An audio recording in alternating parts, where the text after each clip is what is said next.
తయారున్నారు. కేసీఆర్ తయారు చేసిన మా తమ్ముళ్ళు, మా అన్నలు, మా అక్కలు, చెల్లెళ్ళు అందరు తయారున్నారు. బాగా నీలుగుతున్న మంత్రులు ఎవరైతున్నారో రైతు బంధు అడిగితే చెప్పుతో కొడతా అనే మంత్రి ఒకడు ఉన్నాడు.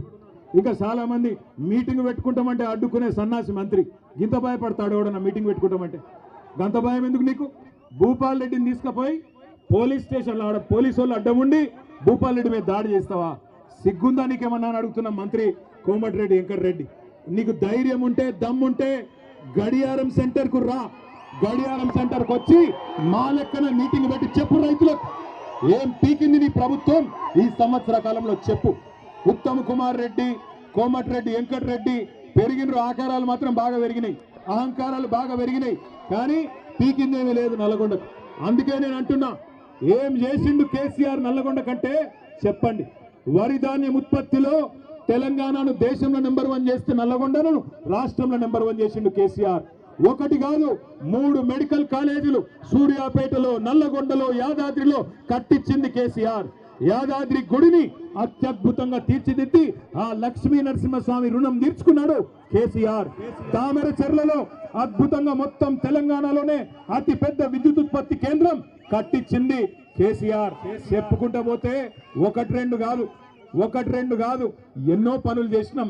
దమ్ముంటే క్లాక్ టవర్ కు రా, మా భూపాలన్న వస్తాడు, మా జగదీశన్ వస్తాడు, వాళ్ళు నీ సంగతి చెప్తారనే మాట కూడా నేను తెలియజేస్తా ఉన్నా నల్లగొండ రైతు బిడ్డలకు.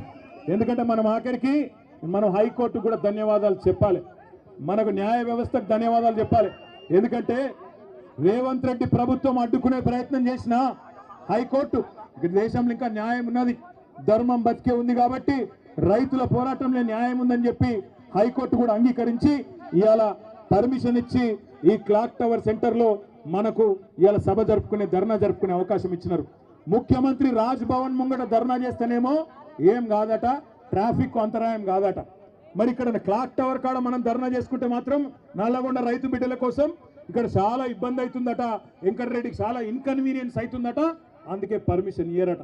కానీ నేను గుర్తు చేస్తా ఉన్న పోలీస్ అధికారులకు, జిల్లా యంత్రాంగానికి కూడా మర్చిపోకండి, భవిష్యత్తు మళ్ళీ ఖచ్చితంగా గులాబీ జెండాలే, ముమ్మాటికి తిరిగి వస్తాం.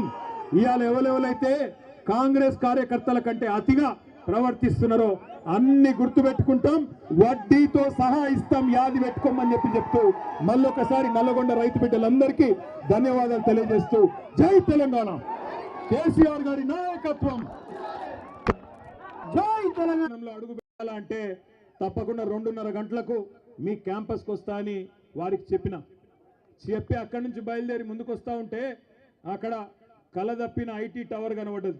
మరి అందులో వెంకటరెడ్డి వచ్చినాక ఎవరన్నా ఉన్నారో లేకపోతే తాగుబోతులు అడ్డా అయిందో నాకు తెలియదు, కానీ మొత్తానికైతే కలదప్పింది ఐటీ టవర్.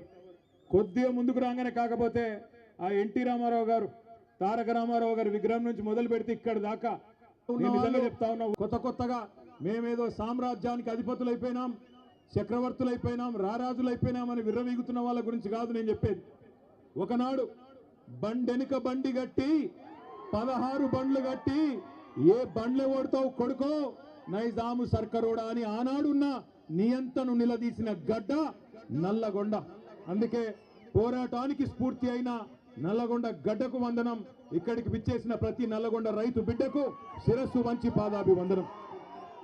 కేసీఆర్ గారు తెలంగాణ ఉద్యమంలోనే ఇక్కడికి వచ్చేటప్పుడు మా సోదరుడు రసమై బాలకృష్ణ గారు గుర్తు చేస్తా ఉండే, అన్న ఒక్క మాట చెప్పాలి, నువ్వు తప్పకుండా యాద్ చేయాలి అన్నాడు.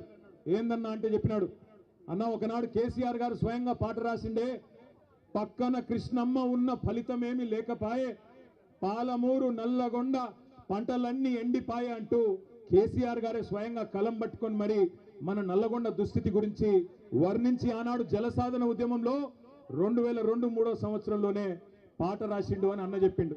అనగానే పక్కనే నిరంజన్ రెడ్డి గారు అందుకొని అదేమంటావు బాలకృష్ణ, అక్కడ ఉండే ఫ్లోరైడ్ పరిస్థితి గురించి కూడా కేసీఆర్ గారే పాట రాసిండు కదా, బ్రహ్మాండమైన పాట రాసిండు, సూడు సూడు నల్లగొండ గుండె నిండా ఫ్లోరైడ్ బండ అంటూ ఇక్కడ కాళ్ళు చేతులు నడుమంకర పోయిన లక్షలాది మంది గురించి కూడా కేసీఆర్ గారే రాసిండు కదా అని చెప్పి నిరంజన్ రెడ్డి గారు వెంటనే అందుకున్నారు.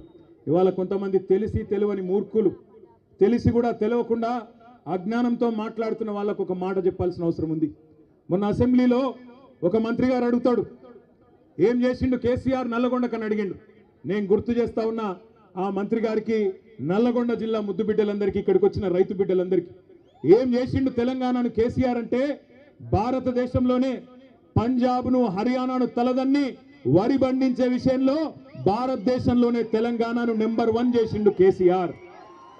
తెలంగాణ భారతదేశానికి నెంబర్ 1 అయితే మొత్తం తెలంగాణలో నల్లగొండ జిల్లా వరి ధాన్యం ఉత్పత్తిలో నెంబర్ 1 చేసిండు కేసీఆర్ అనే మాట గుర్తు చేస్తా ఉన్నా. ఎట్లా చేసిండు మరి? ఎట్లా చేసిండు అంటే, ఎన్నడూ కూడా మీ టైలెండ్ గ్రామాలకు ఆ ఎస్ఆర్ఎస్పి స్టేజ్ 2 కింద ఉన్న తుంగతుర్తి కావచ్చు, కోదాడ కావచ్చు, సూర్యాపేట కావచ్చు, ఎన్నడూ నీళ్లు వచ్చేది కాదు. అదేవిధంగా ఎన్ఎస్పి కింద కూడా ఎన్నడూ టైలెండ్ గ్రామాలకు నీళ్ళు ఇచ్చే పరిస్థితి లేదు. కానీ కృష్ణలో, గోదావరిలో ప్రతి ఒక్క నీటి బొట్టును ఒడిసిపట్టి అటు పాలమూరు రంగారెడ్డి ఎత్తిపోతల పథకం కట్టినా, ఇటు ప్రపంచమే ఆశ్చర్యపడే స్థాయిలో కాళేశ్వరం ప్రాజెక్టు కట్టినా, చివరి మడి వరకు, చివరి తడి వరకు నీళ్ళిచ్చిన రైతు బిడ్డ, రైతు నాయకుడు కేసీఆర్ గారు అనే మాట నేను మీకు గుర్తు చేస్తా ఉన్నా. ఇవాళ ఎవరెవరో రావచ్చు, ఏదేదో మాట్లాడచ్చు. వస్తుంటే మా చిరుమర్తి లింగయ్య గారు పెద్ద కాపర్తి లాపిండు. లింగయ్య గారు ఆపి, అన్న జెండా ఎగిరేసి పో అన్నాడు. జెండా ఎగిరేసి కాడికి పోయినా నేను. పోతే అక్కడ ఒక రైతన్న వచ్చినాడు. వచ్చి, అన్న ఒక మాట అక్కడ చెప్పు నల్లగొండలా అన్నాడు. ఏం చెప్పాలి అంటే, ఏం లేదన్నా, మేమందరం కూడా నల్లగొండ జిల్లాలో పాలిచ్చే ఆవును వద్దనుకొని తన్నే దున్నపోతుని తెచ్చుకున్నాం, అందుకే మాకు కర్మ పట్టింది అని చెప్పమన్నాడు. ఆయన చెప్పిండు, నేను చెప్తలేను. పెద్ద కాపర్తి రైతు చెప్పిన మాట నేను చెప్తున్నా. పాలిచ్చే ఆవును వద్దనుకొని మరి ఇలా ఎగిరెగిరి తంతున్న దున్నపోతులను తెచ్చుకొని మీద పెట్టుకున్నాం. పెట్టుకుంటే ఏమొచ్చింది మీరు చూస్తున్నారు. నిన్నగాక మొన్న ముఖ్యమంత్రి గారు చాలా గొప్పగా చెప్పిండు. ఏమన్నాడు? 26 జనవరి రాత్రికే 12 గంటలకే టకీ టకీ ఏమని పడతాయి అన్నాడు. పడ్డా టకీ టకీమని? పడ్డాయా? పడలేదా? 12 సార్లు కదా కేసీఆర్ ఇచ్చింది. యాసంగికి, వానకాలానికి లెక్క పెట్టుకుంటూ పోతే 6 ఏళ్లు నిరాటంకంగా మీరు అడగాల్సిన అవసరం లేకుండా, ఎన్నికల్లో మీ ఓట్ల కోసం జూటా మాట చెప్పకుండా కేసీఆర్ గారు ఆనాడు రైతుల మీద ఉన్న ప్రేమతో ఒకవైపు రుణమాఫీ చేయంగానే ఇక ఈ పైసలు ఖచ్చితంగా మళ్ళీ రైతులకు వేయాలని చెప్పి ఆనాడు 2017 సంవత్సరంలో భారతదేశంలోనే మొట్టమొదటిసారిగా స్వాతంత్రం వచ్చిన తర్వాత రైతు బంధు పథకం పెట్టిండు. ఆ ఒక్క రైతు బంధు పథకంలోనే కేసీఆర్ గారి ప్రభుత్వం మీ ఖాతాల్లో వేసింది 73,000 కోట్ల రూపాయలు 11 విడతలుగా అనే మాట నేను మీకు గుర్తు చేస్తా ఉన్నా. 73,000 కోట్లు వేసినప్పుడు కేసీఆర్ గారు ఎన్నడూ ఇట్లాంటి విన్యాసాలు చేయలే. టకీ టకీమని పడతాయని డైలాగులు కొట్టలే. కానీ తెల్లారి ఫోన్ తీయంగానే బ్రహ్మాండంగా రైతుల ఖాతాల్లో టింగు టింగు అనుకుంటా రైతు బంధు బ్రహ్మాండంగా డబ్బులు పడేది.